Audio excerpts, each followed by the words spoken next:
started. Aurora, ready? I'm ready. Excellent. Very good. So, welcome everyone. This is Andres Banet from SpeakerHub, and it's my pleasure to welcome here Aurora, who's going to be our speaker today. And she's going to cover a fantastic topic in the very first episode of the SpeakerHub Masterclass, which is entitled Get Picked, Tips and Tricks and Tools for Landing a Conference Speaking Spot. Now, we just wanted to say hi and a short introduction so you see us, see our faces. But since the focus of the attention should be the presentation itself, and in order to make sure that everyone who's even on a lower bandwidth can hear us and see the slides very well, we're going to be turning off the camera in a second. So this is our faces, our presenters. I'm based right now in Brussels. Aurora is on the west coast of the US, and everyone is connected thanks to the webinar software. So I'll turn off the and proceed with some technicalities to share with you. So we have a chat box at the bottom left corner of the page, and feel free to ask questions at any point, or if you have comments or feedback, feel free to type it there. As mentioned before, the recording of this webinar is going to be available within a few days, and it's going to be uploaded on, we'll see which channels, but it's definitely going to be accessible to everyone who is on the call and even those who may have missed it. And just one technical note, if you could turn your phone off or mute it and your email program, that will probably help you get a better experience in the next 45 minutes with Aurora. So I think without any further ado, I pass the floor to Aurora, and the floor is yours. Thank you so much, Andres. Thank you so much for inviting me, and I'm delighted to be with everyone today. All of us, I think, are here because we want very much to be able to move our public speaking forward. So I'm wondering how things would change for your speaking activity if you could compose a speaker proposal that just was so compelling that it screamed must include for a conference organizer. If you could solve the mystery of what it takes to be selected. And if you could take your next speaker proposal from being rejected to accepted. I'm a communication strategist. I've been working in communications for over 20 years, and I'm an expert in Speakers Bureau management for corporate clients. And I've placed hundreds of speakers at local, national, international events for many of my clients, many of them Fortune 50 companies. So I'm delighted to be able to be here today with you to share what I've learned, and so that you can do what I've been able to do for them. Along with a colleague, we've written an Amazon public speaking bestseller called Get Picked, Tips, Tricks, and Tools for Creating an Irresistible Speaker Proposal. And it is truly the secret sauce that we used to become successful in supporting our clients. So we're going to be sharing a little bit of that with you today. There's also additional content in that book, and I'd encourage you to take a look at that if you don't get all of your questions answered on this session. Public speaking is all about positioning you as a leader in your field. It raises your profile, and there are infinitely more networking opportunities that come from public speaking. I often tell people who are looking for a job that they should be exploring public speaking because their next boss could be in the audience. You need to be able to find a podium, though, with your name on it. I think that's probably the biggest question that we get is, I'd love to be able to speak more, but how do I find places to speak? How do I find out who's looking for speakers? Finding a podium with your name on it, it requires you to figure out where your peers and colleagues go to learn. Professional associations are committed to providing this peer-to-peer education so that people like you can teach other people like you what you know how to do.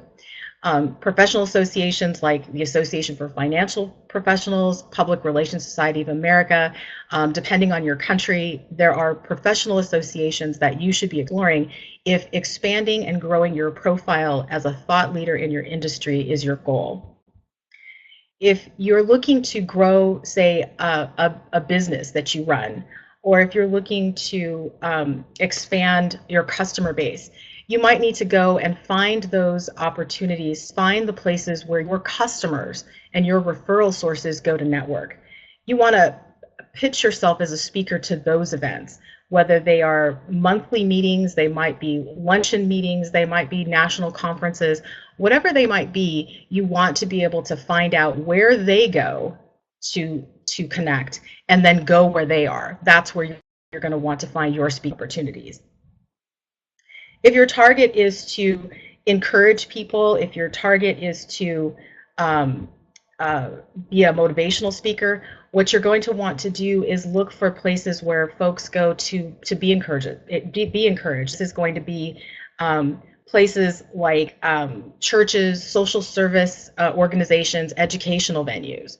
Again, this is the place where you want to go to reach the people that are looking to hear what you have to share.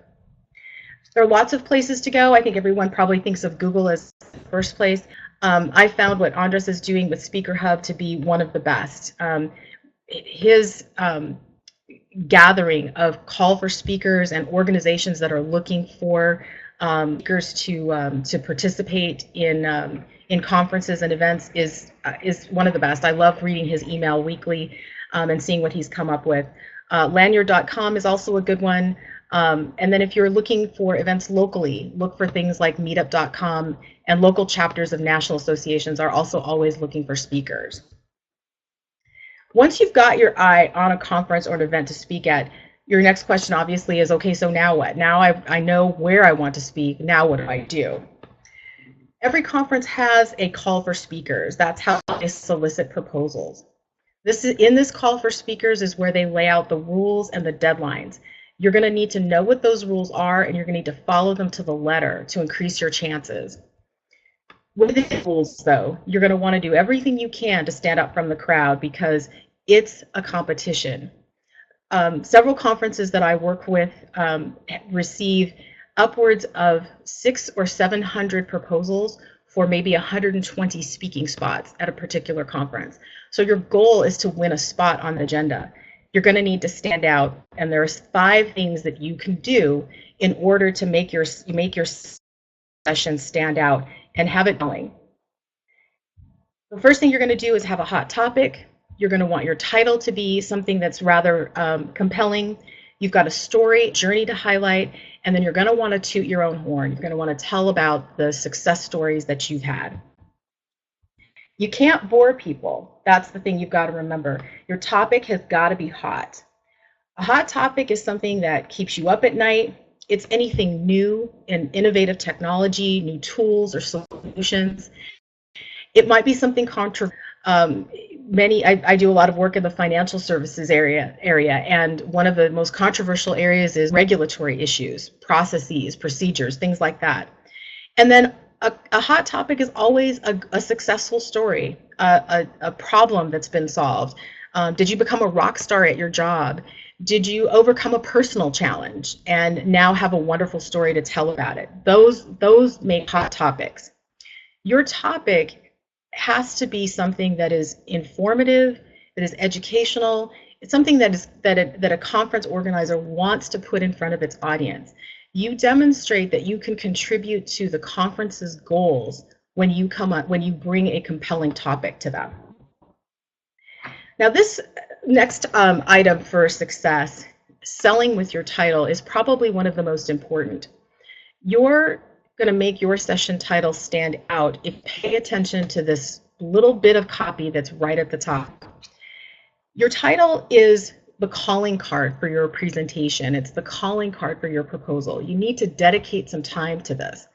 Oftentimes, if you're applying through a call for speakers, they may limit the number of words that you have. So you've got to use these words wisely. Where you can, you need to be clever and creative. It's the first impression that your proposal will make, and it's got to communicate why your session is important. Run-of-the-mill titles never get you really very far. So I'm going to give you some examples of some run-of-the-mill titles and then some titles that are actually more compelling that you could use to raise the interest. So a run-of-the-mill title might be How Businesses Are Combating Electronic Payment Fraud. A better title is Kicking Electronic Payment Fraudsters to the Curb. A run-of-the-mill title might be Learning Flow, but a better title is Embrace the Chaos. an exercise in making the most of randomness. And I love this one. This is an actual, the better title is an actual title that we discovered while we were doing some research, but this is one for educators. Educational Teaching Techniques for the Modern Classroom.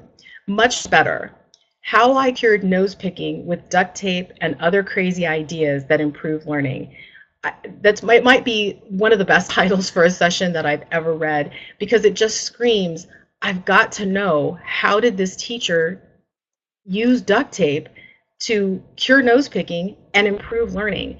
It might be something as simple as using a piece of duct tape on a child's desk and using it as a bit of a chalkboard. But the fact that she brought in this into her title really just sells her session, sells her presentation. Maybe I could chip in for a second. Your title needs Aurora. Maybe I could chip in here for a second, because I so much like the title also. And I think what makes it so powerful is that it's extremely concrete. It's very, very specific, and very makes you very curious at the same time. You're absolutely right. It kind of ticks all the boxes that we talk about. It's creative and interesting. It has a bit of humor to it, but it's also very concrete. You're very clear on what you're going to learn if you come to this session. You're going to get ideas that improve from someone who has used them successfully. And so this is really just the quintessential perfect title that truly sells the session. And you can see how a title like this, without having even read what the session proposal is about, without reading the session summary, how it really could pick up the eye of a conference organizer. So Andres, you're so right. It's just, it really is quite perfect. Remember that it's a competition. You stand out from the crowd with a great title. That's the first step that you've got after you've selected your topic, to really set yourself apart from the crowd. The next thing you've got to do in the body of your proposal, this is the session summary, it's often called, the session description, it's often called, is you've got to tell your story, and you've got to know what your story is. We've all, had experiences with story. We all love a good story, and there's certainly lots of content out in the internet to tell us how important story is. The most important part, though, is that a story always has a beginning, middle, and an end, and that's what you're trying to summarize in this concise copy that they've challenged you to write. I think in the years that I've been working with calls for speakers, I don't think I've seen a proposal word count go much beyond 250 words. So you don't have a lot of space, but you've got some space to be able to story with a beginning, middle, and an end. You want to really paint a compelling picture about how you addressed a certain situation, how you solved problems, how you met challenges. In this space, as you're telling your story, you're wanting to be able to help conference organizers, and by extension, the potential audience, understand how they relate to you, how you relate to them, how your experience is like their experience. And we do that through story. You want to be impactful, compelling, and concise. Those are the three things that you want to try to accomplish in that session description. This makes the argument for why it's presentation, and it delivers on the promise that you made in your title. So you have this wonderful title that you've created. Your session description and the story you have to tell has to deliver on the promise that you made. Your story, the story you tell in your proposal, is the commitment that you make to the conference, that you've thought through your presentation, and that you have really put yourself in the seat of someone who's sitting in the audience and what it is that they want and need to know. Within that session discussion, with that session proposal, those 100 to 250 words, you want to also communicate a journey. You want to communicate that you have a road that you're going to take your audience on. This is the place where you want to either directly or by implication imply that you share what you did that others can learn from. Here's where you want to communicate that your presentation has depth, that it can command an hour of time, that it will hold the audience's attention for an hour and maybe an hour plus. You don't want to give away all of the content that you have, because obviously you need to save that for the actual presentation deck if you're selected. But you need to be able to highlight the key points of what it is that you are going to deliver in this presentation. It's tempting to drill down and get very granular in the details, and you're going to have to really guard yourself from doing that, because of course you're very close to your story, you know it incredibly well, and you're wanting it all so that you can convince the organizers to select you. You want to give just a taste of what it is that you have to share without going too deeply. Aurora, maybe I could chip in be able to for a second provide here, because absolutely. I'm very happy that you mentioned on this slide to avoid drilling down too deeply, because I think a lot of subject matter experts have the tendency to do this because, and originally I'm a lawyer, I don't practice law anymore, but that's what I got my degree from. And I think lawyers especially, but also a lot of scientists that I work with and engineers, they tend to have the approach that I need to provide a full comprehensive presentation that covers all eventualities, whatever might happen, I need to cover that. And I think when it comes to this sort of presentation, this is exactly the problem, where if you go too deeply, you lose the audience and you lose your story. What do you think about that? I think that's absolutely true. And, you know, I think one of the things that we have to remember is that you have two audiences that you have to keep in mind. The first audience that you're trying to attract and that you're trying to convince is the organizing committee. Sometimes that committee is just a few people. For some conferences, they employ a full task force. If you give them too much, or you try to make your session proposal too granular, you will lose them, and then you never get the chance to speak to the larger audience, because that selection committee kind of stands in place as the gatekeeper. So the first group that you have to get past is that selection committee. If you're too granular, they won't get through it, they won't read it, and they won't see that your session proposal actually has quite a bit of merit.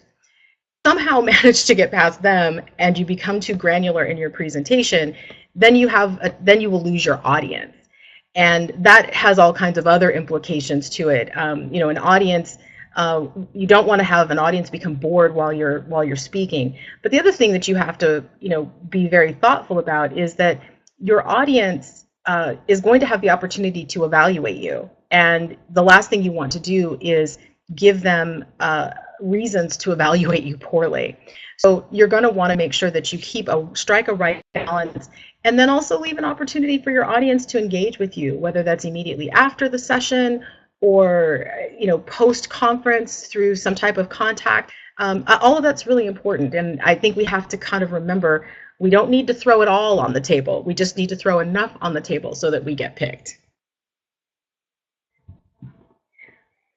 You want to be able to write your proposal in a broad enough way so that it appeals to a wide range of audiences. And I think, Andres, to your point, sometimes when we get too granular, we end up writing a proposal that only speaks to, you know, maybe 25% of conference attendees, where you've got this selection committee that is charged with creating an agenda that has to appeal to perhaps thousands of attendees. So it's important that you write your session description and that you think through your presentation in a way that it appeals to a broad number of attendees. It's certainly not going to appeal to everyone, but it should appeal to many so that the conference can feel confident about putting it on the agenda. And certainly for you, if you get selected, the last thing you want to do is present to an empty room. So the broader the audience appeal, the more attendees will select your session to include on their personal conference schedule. You've got to make your journey clear. So between the concept of story and the concept of journey. We want to be able to see the road that you took, the process that you undertook in order to convince a review committee that you should be selected, and ultimately to entice an audience to come and hear. Now, the final thing is something I think a lot of us may have a little trouble with, and that's tooting your own horn and talking about including your credentials as to why this session should be part of the conference agenda. Results are very important because success is the payoff for any project. And I think this is very true whether you're a motivational speaker or you are someone who is looking to speaking to move your career or grow your business. What are the success measures that validate why you should be on stage? Everyone in the audience wants to do their jobs better. They want to improve their lives. They want to manage challenges better. They want to provide better service to their customers. They want to do something better. They want to gain a better understanding, even if it's a controversial issue. They want better understanding of what the issue is so that they can manage it better within their own world. So you being able to deliver results, I think, is very important. I love to tell the story of one of my clients several years ago. Worked with her on a speaker proposal for a conference that she very much wanted to present at. And her success story was that she and her team had, through a tool that they had developed within their department, discovered $6 million worth of hidden cash that the company was just unaware of. And it's a complex financial process that they developed, but they uncovered $6 million in hidden cash. And so when we went to prepare the proposal for this conference, what we did is we started with that statistic.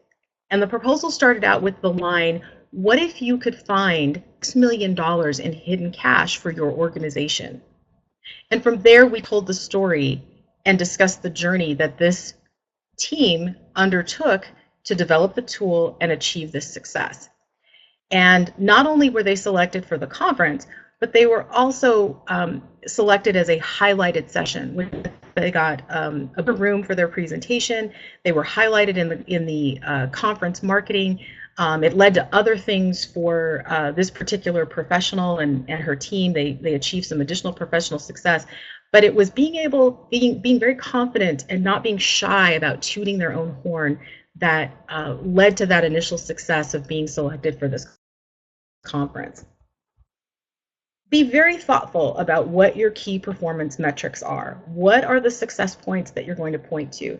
Even a speaker who is not coming out of this perspective, and we even can go back and think about the teaching topic title that we discussed.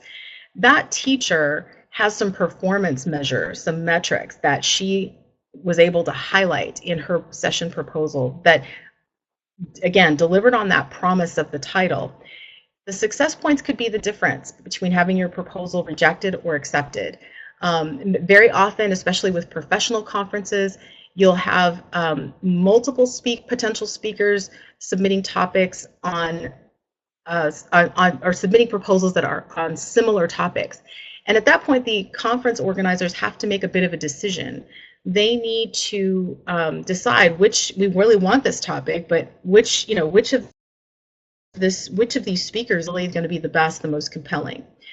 If you've got 3 and 2 have no performance metrics to share, but the third one does, well, their tip is more often than not going to go to the one that included performance metrics, because there is a track record that can be measured. I think everyone wants to see that. So be very thoughtful about performance metrics and look for places to include them where you can.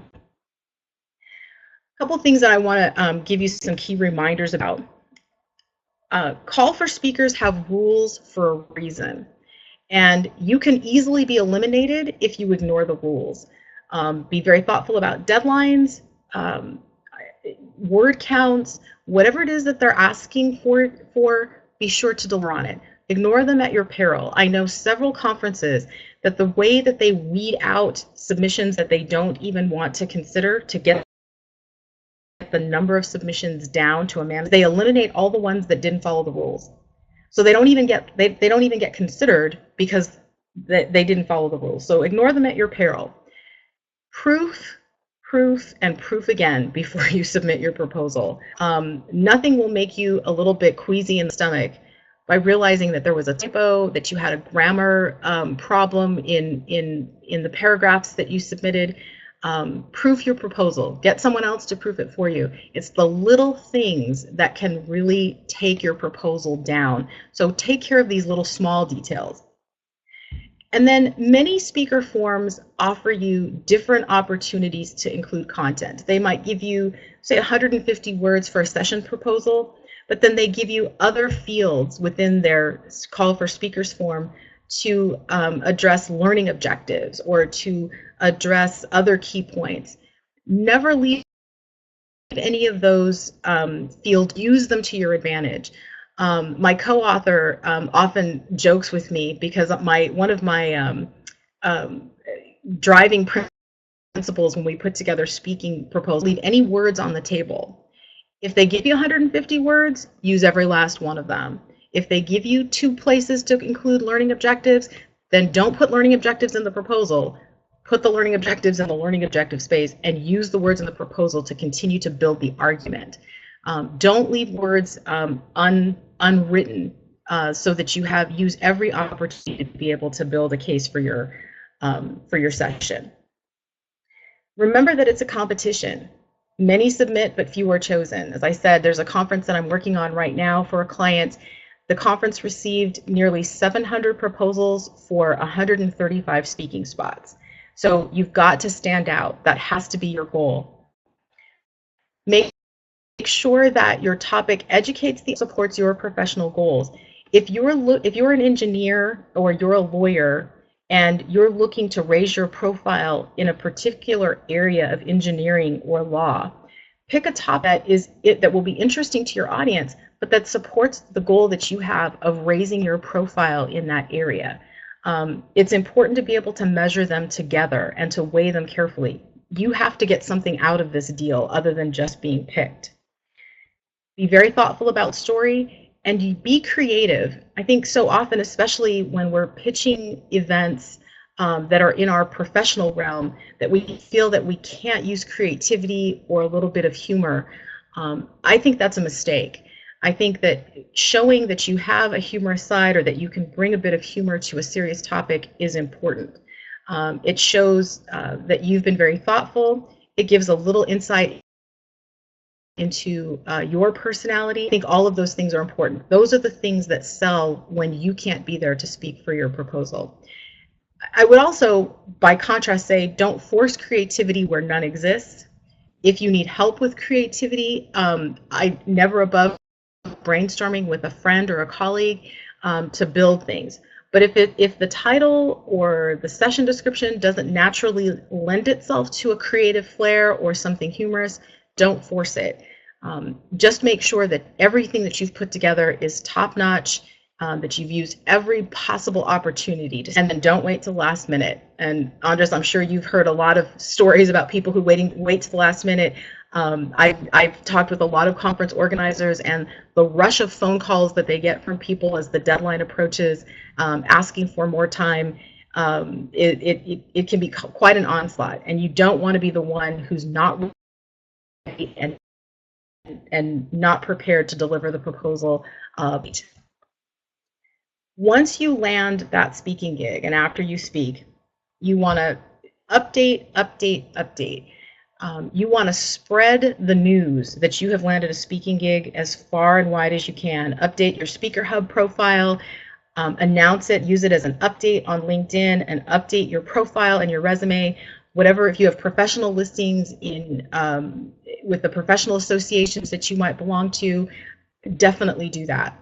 You want to merchandise. You want to share your presentation, use SlideShare. You might a PDF copy of your slides to a colleague or to a manager. You might use your slides as an opportunity to connect someone that you met at the conference that you want to build a better relationship with. And then make sure that you make yourself available at the end of a presentation. Connect with audience members who want to connect with you. Collect those business cards. Connect on LinkedIn. Make sure that you don't let your presentation be the end of what you've worked so hard to achieve. This is that place to raise your profile, to grow your business, move your message. So the connections that you make at these events are what are going to allow you to achieve those goals. This is one of my favorite quotes from a gentleman named Peter Shankman. He's a wildly successful marketing guru. I really just appreciate his passion for marketing. And he says that if you know your stuff, you should be on stage, because people believe people on stage. Every one of us is an expert in something, and we should be looking for opportunities to share that expertise with peers, with using our expertise to grow a network, to build our business, to move a message. Oftentimes, I think we tend to shy away from opportunities. We look for opportunities to come and find us. And with public speaking, being able to speak at conferences, you can't wait for the conference to come find you. To go after the opportunity. And so if you know your stuff, and every one of us on this call does, you should be on stage. Your audience, your peer group will certainly believe you, and you will give them some compelling information to help them really change the way they do business, the way they live their lives, the way they manage their own activities day to day. Shared a lot of content. There's some additional content in my book, Get Picked. One of the things that I think might be particularly helpful is there's a lot of sample speaker proposals to use as templates. So if you're interested in the book, we'd encourage you to take for it on Amazon. It's available in print and ebook formats. And with that, Andres, we're here, and I would love to hear if there are any questions for the group that I can answer. Absolutely. Thank you so much. I think it was a very, very good introduction to the topic. Obviously, you follow your own advice that you didn't go too technical, but you definitely raised the interest of the audience. And we have a couple of questions here, and I do encourage everyone to type those questions in. We'll try to answer as many as humanly possible in the next 15 or so minutes. The very first one is about the specific performance metrics, because a couple of people here asked if you could give some more examples what you mean by performance metrics beyond the ones you mentioned. Sure.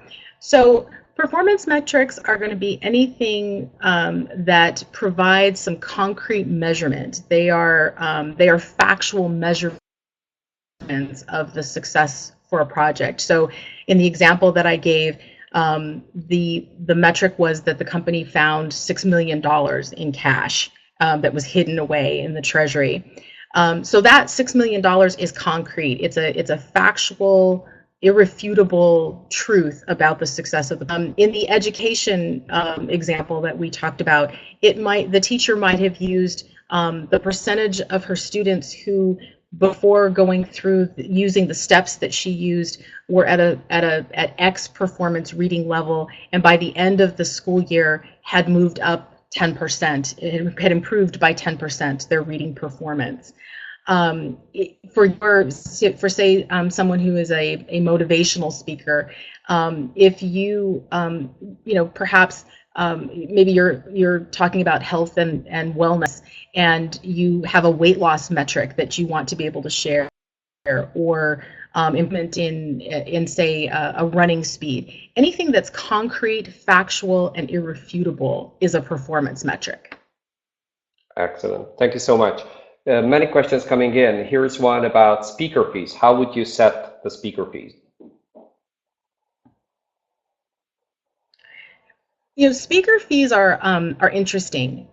There's a lot of discussion on Andres. I know there's lots of discussion on the SpeakerHub LinkedIn group about fees, whether to speak for free, not to for free, what your fees should be. And I think often one of the first questions you have to ask an organization that you're pitching is, do they have a budget for speakers? What is their budget? What fee are they offering? I think for a lot of us, we feel like we've got to have our fee set in our mind as to what we will accept. And oftentimes the group has a fee in mind that they're willing willing to pay. I think you also have to take into consideration what level organization are you speaking at? Are you doing something? Are you giving a presentation for a local group, or maybe a state? Here in the United States, we would do something for perhaps a state. That fee is going to be a little bit different than, say, for something at a national organization. I'd also keep in mind, and I will get into kind of some, I know the questioner is probably looking for some, a little bit more concrete around numbers.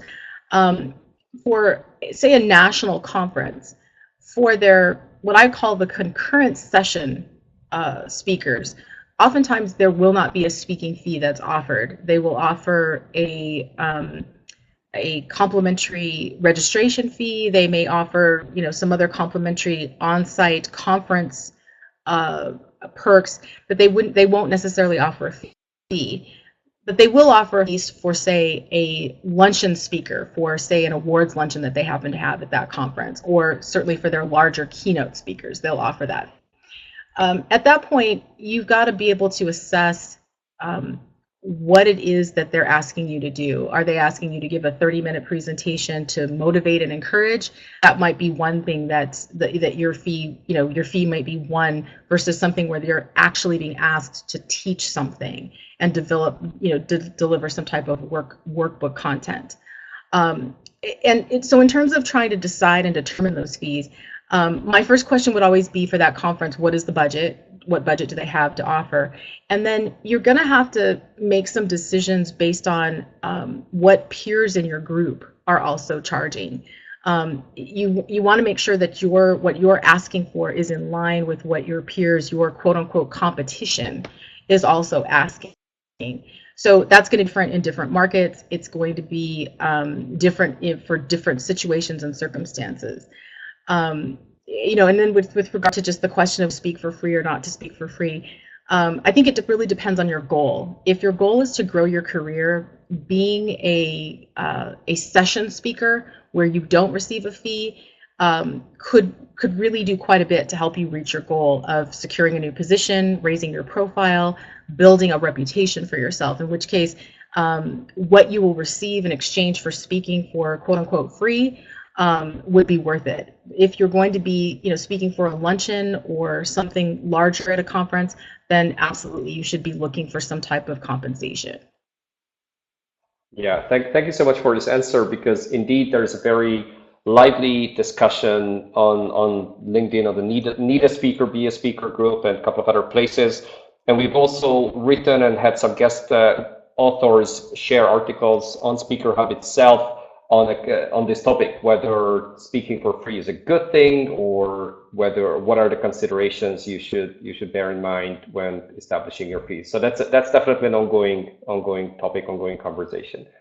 Here's another question. What would you say is the #1 mistake that potential speakers make during the proposal process and with their actual speaking engagement? Andres, I missed just the first part of the question. Could you ask just the first part of it again? Sure. So what would you say is the #1 mistake that potential speakers make during the proposal process and with their actual speaking engagement? I'd have to say during the proposal process, one of the biggest mistakes that they can make is really at the beginning, which is the topic. Oftentimes, because we're kind of insulated in our own world, the topics that are interesting to us, we just are certain that they're interesting to everyone else. And that's not always the case. Or oftentimes the topics that are interesting to everyone else and are a topic of discussion have nothing new or compelling to be discussed, in which case they don't make very good topics. So the topic itself, really, you could just really shoot yourself in the foot if you pick the wrong topic.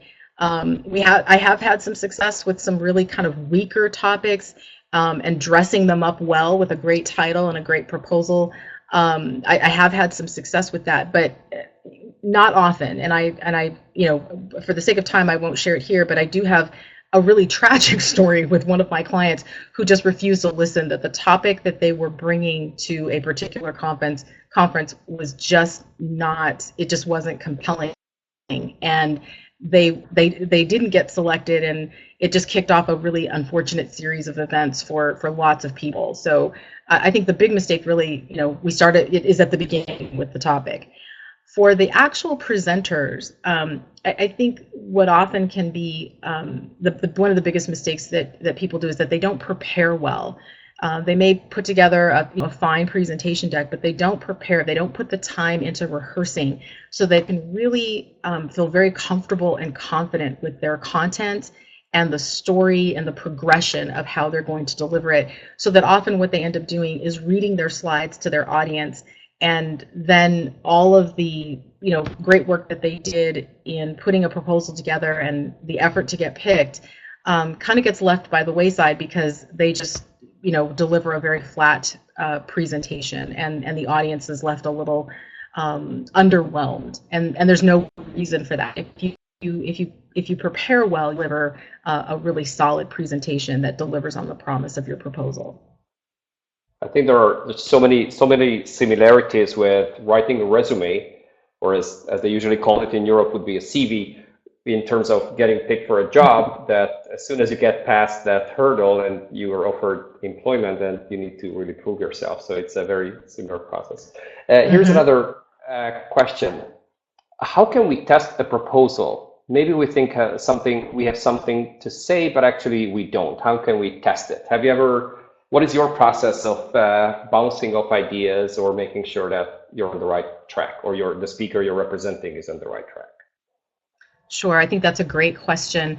One of the easy things that you can do is contact the conference directly in the weeks leading up to the deadline. I have found conference education, those that are kind of responsible for overseeing this process, are very open, very willing to have a bit of a chat or an email exchange for you to kind of float your topic and ask them, is this compelling? Would this be of interest? It doesn't imply a promise that you're going to be selected, but it will at least let you know that you're on the right track. So first step I would take is to get in touch with the conference. The other thing that you can do is, all of us have a network, and you can use that network as a bit of a focus group to float the topic, float the proposal, and ask them, what do you think of this? If you saw this on a conference agenda on an agenda and you had to fill your schedule, would this be a session that you would pick? Would you attend this? Get the feedback. I think it's really important. If you aren't certain that it's a hot topic, I think it's really it's a valuable exercise to float that out to some peers, and not peers that are going to tell you what you want to hear, but that will legitimately give you some very honest and direct and clear feedback on what you've put together and how potentially you can make it better. Right. Now here's possibly the last question, and I apologize to everyone whose question we couldn't answer now, but we'll try to find a way to tackle those so those will not be left unanswered. Maybe we'll write a blog post or do some other format. So the last question, which I would ask Aurora to answer in a minute and a half, given our respect for everyone's time, which is more important, a speaker's website with video testimonials and a demo reel, or a very professionally submitted proposal? Oh, wow, that's really hard. That's a hard one to answer. I guess I'd almost have to weight them very carefully. I think your web presence and your proposals, both of them serve as your calling card. What I tell people is you've got to put your very best foot forward. Putting together a website with a demo reel and all of those things, I especially for starting out, can be pricey, can be challenging to put together, finding the right professional to work with, etc. But if you can make those steps, even a simple website with information about you, put out the very best that you can. A proposal that you would send out, or that you would respond, to a call for speakers that you would respond to, has to deliver on the promise of your web presence, and your proposal has to deliver on the promise of your web presence. So it's really important that regardless stage at which you find yourself in developing your speaking career, your speaking activity, is that you're always putting out your very best. If you're in a season right now where building a website is just not possible, have a YouTube channel where you can have some links for, you know, some video to go and view, and put together the absolute best speaking proposal that you can. If you've got the resources to build a website, even a simple one, I would encourage you to do it, and make sure that any proposal that you put forward delivers on that promise. Don't make the website so glamorous and spectacular that, you know, your proposals fall short. So I think that, you know, to answer, you know, that question, it's like whatever you do, you've got to be able to put your very best forward, and to, if you can't, then wait until you can. Excellent. I think it has a lot to do with personal branding, which the topic in and by itself, something we could possibly cover. So Aurora, thank you so much. For anyone who's interested, here are the links to Aurora's book and her Twitter feed. Do make sure that you follow her, you check her site, you read the book, share your whatever you have learned from that, and make sure that you follow SpeakerHub on every possible social media channel as well. So this concludes the very first session of our masterclass, and the next one is coming up in 9 days on the 19th of October, talking about the tribe of fanatics for your speaking brand. So there we go with personal branding. And as said before, we'll be sending out the recording within a few days, and we're also going to do a transcript that's going to be available on SpeakerHub within 2 weeks. And feel free to reach out to Aurora or to us, and we'll always be very happy to help you develop your speaking career. Aurora, once again, thanks very much for being with us and for sharing all your insights. Absolutely, pleasure. Excellent. Absolutely, my pleasure. I loved being here with you, and I'm wishing everyone great success. Excellent. Thank you so much, and have a good day ahead or good evening, whichever part of the world you're at, and hope to see you at the next session.